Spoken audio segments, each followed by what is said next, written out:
ও দাদা, কি হয়েছে দাদা? মুখ ঢাকাতে কোথায় যাচ্ছ আর বাড়ি কোথায় তোমার? কোথায় যাচ্ছে আমি নিজেও জানিনি, গ্রামের লোকেরা আমাকে গ্রাম থেকে বার করে দিয়েছে। কি এমন করেছে যে তোমাকে গ্রামের লোক গ্রাম থেকে বার করে দিয়েছে? আর বলুন দাদা, আমার যে মুখ দেখে তার নাকি দুর্ঘটনা ঘটে, ওই জন্য আমাকে গ্রামের লোক গ্রাম থেকে বার করে দিয়েছে। আমরা কিভাবে বিশ্বাস করবো যে তুমি কালমুখে আছো? বিশ্বাস করুনি তাহলে এই দেখো। ভাই তোর ফোন এসেছে। হ্যালো, তুমি কোথায় আছো? জলদি এখানে আসো, তোমার বাবা গাড়ি অ্যাক্সিডেন্ট করেছে। বেরো কালমুখে চুদা।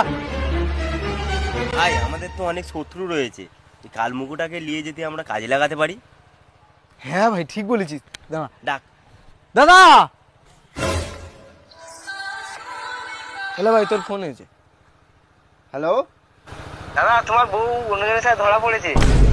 এই খান কি চলে মুখ ঢাক।